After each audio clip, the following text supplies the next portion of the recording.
You ask Tiger to solve. This deals with linear equations with one unknown.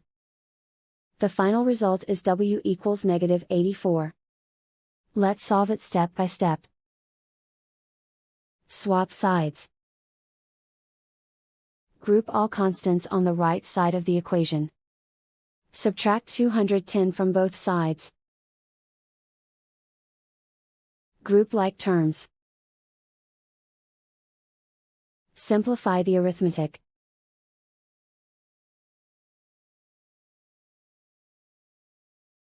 Isolate the y.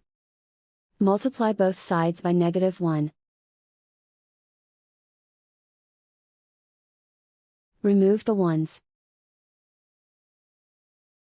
Simplify the arithmetic. And so the final result is w equals -84.